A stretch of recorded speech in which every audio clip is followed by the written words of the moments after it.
Hello everyone, welcome back to my channel and welcome back to Story Hour Sunday, where we are still reading The Wonderful Wizard of Oz. Let's get into it. Chapter 13. The Rescue.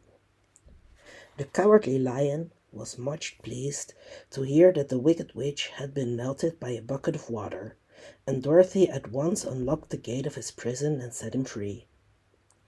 They went in together to the castle, where Dorothy's first act was to call all the Winkies together and tell them that they were no longer slaves. There was great rejoicing among the yellow Winkies, for they had been made to work hard during many years for the Wicked Witch, who had always treated them with great cruelty. They kept this day a holiday, then and ever after, and spent the time in feasting and dancing. "If our friends, the Scarecrow and the Tin Woodman, were only with us," said the Lion, "I should be quite happy." "Don't you suppose we could rescue them?" asked the girl anxiously. "We can try," answered the Lion. So they called the yellow Winkies and asked them if they would help to rescue their friends. And the Winkies said that they would be delighted to do all in their power for Dorothy, who had set them free from bondage. So she chose a number of the Winkies who looked as if they knew the most, and they all started away. They traveled that day and part of the next until they came to the rocky plain where the Tin Woodman lay, all battered and bent. His axe was near him, but the blade was rusted and the handle broken off his sword. The Winkies lifted him tenderly in their arms and carried him back to the yellow castle again. Dorothy, shedding a few tears by the way at the sad plight of her old friend, and the Lion looking sober and sorry. When they reached the castle, Dorothy said to the Winkies, "Are any of you people tinsmiths?" "Oh yes, some of us are very good tinsmiths," they told her. "Then bring them to me," she said. And when the tinsmiths came, bringing with them all their tools in baskets, she inquired, "Can you straighten out those dents in the Tin Woodman and bend him back into shape again, and solder him together where he is broken?" The tinsmiths looked at the woodman over carefully, and then answered that they thought they could mend him so he would be as good as ever. So they set to work in one of the big yellow rooms of the castle and worked for 3 days and 4 nights, hammering and twisting and bending and soldering and polishing and pounding at the legs and body and head of the Tin Woodman until at last he was straightened out into his old form and his joints worked as well as ever. To be sure, there were several patches on him, but the tinsmiths did a good job, and as the woodman was not a vain man, he did not mind the patches at all. When, at last, he walked into Dorothy's room and thanked her for rescuing him, he was so pleased that he wept tears of joy, and Dorothy had to wipe every tear carefully from his face with her apron, so his joints would not be rusted. At the same time, her own tears fell thick and fast at the joy of meeting her old friend again, and these tears did not need to be wiped away.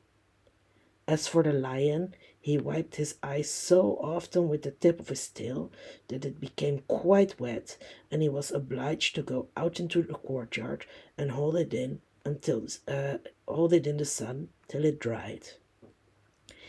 "If we only had the Scarecrow with us again," said the Tin Woodman, when Dorothy had finished telling him everything that had happened, "I should be quite happy." "We must try to find him," said the girl.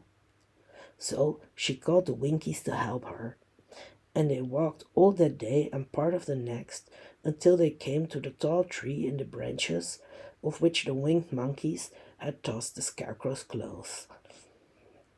It was a very tall tree, and the trunk was so smooth that no one could climb it. But the woodsman said at once, "I'll chop it down, and then we can get the Scarecrow's clothes." Now, while the tinsmiths had been at work mending the woodman himself, Another one of the Winkies, who was a goldsmith, had made an axe handle of solid gold and fitted it to the woodman's axe instead of the old broken handle. Others polished the blade until all the rust was removed and it glistened like burnished silver. As soon as he had spoken, the Tin Woodman began to chop, and in a short time the tree fell over with a crash, whereupon the Scarecrow's clothes fell out of the branches and rolled off on the ground. Dorothy picked them up and had the Winkies carry them back to the castle, where they were stuffed with nice clean straw. And behold, here was the Scarecrow, as good as ever, thanking them over and over again for saving him. Now that they were reunited, Dorothy and her friends spent a few happy days at the Yellow Castle, where they found everything they needed to make them comfortable. But one day the girl thought of Aunt Em and said, "We must go back to Oz and claim his promise." "Yes," said the Woodman, "at last I shall get my heart." "And I shall get my brains," said the Scarecrow joyfully. "And I shall get my courage," said the Lion thoughtfully. "And I shall get back to Kansas," cried Dorothy, clapping her hands. "Oh, let us start for the Emerald City tomorrow." This they decided to do. The next day, they called the Winkies together and bade them goodbye. The Winkies were sorry to have them go, and they had grown so fond of the Tin Woodman that they begged him to stay and rule over them in the yellow land of the West. Finding they were determined to go, the Winkies gave Toto and the Lion each a golden collar, and to Dorothy they presented a beautiful bracelet studded with diamonds, and to the Scarecrow they gave a gold-headed walking stick to keep him from stumbling, and to the Tin Woodman they offered a silver oil can inlaid with gold and set with precious jewels. Every one of the travelers made the Winkies a pretty speech in return, and all shook hands with them until their arms ached. Dorothy went to the witch's cupboard to fill her basket with food for the journey, and there she saw the golden cap. She tried it on her own head and found that it fitted her exactly. She did not know anything about the charm of the golden cap, but she saw that it was pretty, so she made up her mind to wear it and carry her sunbonnet in the basket. Then, being prepared for the journey, they all started for the Emerald City, and the Winkies gave them 3 cheers and many good wishes to carry with them. Chapter 14. The Winged Monkeys. You will remember there was no road, not even a pathway, between the castle of the Wicked Witch and the Emerald City. Where the 4 travelers went in search of the witch, she had seen them coming, and so sent the winged monkeys to bring them to her. It was much harder to find their way back through the big fields of buttercups and yellow daisies than it was being carried. They knew, of course, they must go straight east toward the rising sun, and they started off in the right way. But at noon, when the sun was over their heads, they did not know which was east and which was west. And that was the reason they were lost in the great fields. They kept on walking, however, and at night the moon came out and shone brightly, so they lay down among the sweet-smelling flowers and slept soundly until morning, all but the Scarecrow and the Tin Woodman. The next morning the sun was behind a cloud, but they started on as if they were quite sure which way they were going. "If we walk far enough," said Dorothy, "I am sure we shall sometime come to some place." But day by day passed away, and they still saw nothing before them but the scarlet fields. The Scarecrow began to grumble a bit. "We have surely lost our way," he said. and unless we find it again in time to reach the Emerald City, I shall never get my brains. Nor I my heart, declared the Tin Woodman. It seems to me I can scarcely wait till I get to Oz, and you must admit this is a very long journey. You see, said the cowardly lion with a whimper, I haven't the courage to keep tramping forever, without getting anywhere at all. Then Dorothy lost heart. She sat down on the grass and looked at her companions, and they sat down and looked at her. And Toto found that for the first time in his life he was too tired to chase a butterfly that flew past his head. So he put out his tongue and panted and looked at Dorothy as if to ask what they should do next. Suppose we call the field mice, she suggested. They could probably tell us the way to the Emerald City. To be sure they could, cried the Scarecrow. Why didn't we think of that before? Dorothy blew the little whistle she had always carried about her neck since the Queen of the Mice had given it to her. In a few minutes they heard the pattering of tiny feet, and many of the small gray mice came running up to her. Among them was the Queen herself, who asked in her squeaky little voice, "What can I do for my friends?" "We have lost our way," said Dorothy. "Can you tell us where the Emerald City is?" "Certainly," answered the Queen, "but it is a great way off, for you have had it at your backs all this time." Then she noticed Dorothy's golden cap and said, "Why don't you use the charm of the cap and call the winged monkeys to you? They will carry you to the city of Oz in less than an hour." "I didn't know there was a charm," answered Dorothy in surprise. "What is it?" "It is written inside the golden cap," replied the Queen of the Mice. "But if you are going to call the winged monkeys, we must run away, for they are full of mischief and think it great fun to plague us." "Won't they hurt me?" asked the girl anxiously.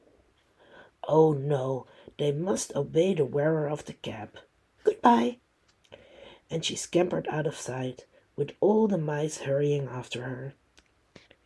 Dorothy looked inside the golden cap and saw some words written upon the lining. These, she thought, must be the charm. So she read the directions carefully and put the cap upon her head. "Eppa, peppa, kaka," she said, standing on her left foot. "What did you say?" asked the Scarecrow, who did not know what she was doing. "Hello, hello, hello," Dorothy went on, standing this time on her right foot. "Hello," replied the Tin Woodman calmly. "Zizzy, zizzy, zick," said Dorothy, who was now standing on both feet. This ended the saying of the charm, and they heard a great chattering and flapping of wings as the band of winged monkeys flew up to them. The king bowed low before Dorothy and asked, "What is your command?" "We wish to go to the Emerald City," said the child, "and we have lost our way." "We will carry you," replied the king, and no sooner had he spoken than two of the monkeys caught Dorothy in their arms and flew away with her. Others took the Scarecrow and the Woodman and the Lion, and one little monkey seized Toto and flew after them, although the dog tried hard to bite him. The Scarecrow and the Tin Woodman were rather frightened at first, for they remembered how badly the winged monkeys had treated them before. But they saw that no harm was intended, so they rode through the air quite cheerfully, and had a fine time looking at the pretty gardens and woods far below them. Dorothy found herself riding easily between two of the biggest monkeys, one of them the king himself. They had made a chair of their hands and were careful not to hurt her. "Why do you have to obey the charm of the golden cap?" she asked. "That is a long story," answered the king, with a winged laugh. "But we have a long journey before us. I will pass the time by telling you about it if you wish." "I shall be glad to hear it," she replied. "Once," began the leader, "we were a free people, living happily in the great forest, flying from tree to tree, eating nuts and fruits, and doing just as we pleased, without calling anybody master. Perhaps some of us were rather too full of mischief at times, flying down to pull the tails of the animals that had no wings, chasing birds, and throwing nuts at the people who walked in the forest. But we were careless and happy and full of fun, and enjoyed every minute of the day. This was many years ago, long before Oz came out of the clouds to rule over this land. There lived here then, away at the north, a beautiful princess who was also a powerful sorceress. All her magic was used to help the people, and she was never known to hurt anyone who was good. Her name was Gaylette, and she lived in a handsome palace built from great blocks of ruby. Everyone loved her, but her greatest sorrow was that she could find no one to love in return, since all the men were too stupid and ugly to mate with one so beautiful and wise. At last, however, she found a boy who was handsome and manly and wise beyond his years. Gaylette made up her mind that when he grew to be a man, she would make him her husband. So she took him to her ruby palace and used all her magic powers to make him as strong and good and lovely as any woman could wish. When he grew to manhood, Kelala, as he was called, was said to be the best and wisest man in all the land. While his manly beauty was so great that Gaylette loved him dearly and hastened to make everything ready for the wedding. My grandfather was at that time the king of the winged monkeys, which lived in the forest near Gaylette's palace, and the old fellow loved to joke better than a good dinner. One day, just before the wedding, my grandfather was flying out with his band when he saw Kelala walking beside the river. He was dressed in a rich costume of pink silk and purple velvet, and my grandfather thought he would see what he could do. At his word, the band flew down and seized Kelala, carried him in their arms until they were over the middle of the river, and then dropped him into the water. "Swim out, my fine fellow," cried my grandfather, "and see if the water has spotted your clothes." Kelala was much too wise not to swim, and he was not in the least spoiled by all his good fortune. He laughed when he came to the top of the water and swam into shore. But when Gaylette came running out to him, she found his silks and velvet all ruined by the river. The princess was angry, and she knew, of course, who did it. She had all the winged monkeys brought before her, and she said at first that their wings should be tied, and they should be treated as they had treated Kalala and dropped in the river. But my grandfather pleaded hard, for he knew the monkeys would drown in the river with their wings tied, and Kelala said a kind word for them also, so that Gaylette finally spared them, on condition that the winged monkeys should ever after do 3 times the bidding of the owner of the golden cap. This cap had been made for a wedding present to Kalala, and it is said to have cost the princess half her kingdom. Of course, my grandfather and all the other monkeys at once agreed to the condition, And that is how it happened that we are 3 times the slave of the owner of the golden cap, whosoever he may be. And what became of them? Asked Dorothy, who had been greatly interested in the story. Kelala, being the first owner of the golden cap, replied the monkey, he was the first to lay his wishes upon us. As his bride could not bear the sight of us, he called us all to him in the forest after he had married her, and ordered us always to keep where she could never again set eyes on a winged monkey, which we were glad to do, for we were all afraid of her. That was all we ever had to do until the golden cap fell into the hands of the wicked witch of the west, who made us enslave the Winkies, and afterward drive Oz himself out of the land of the west. Now the golden cap is yours, and 3 times you have the right to lay your wishes upon us. As the Monkey King finished his story, Dorothy looked down and saw the green shining walls of the Emerald City before them. She wondered at the rapid flight of the monkeys, but was glad the journey was over. The strange creatures set the travelers down carefully before the gate of the city.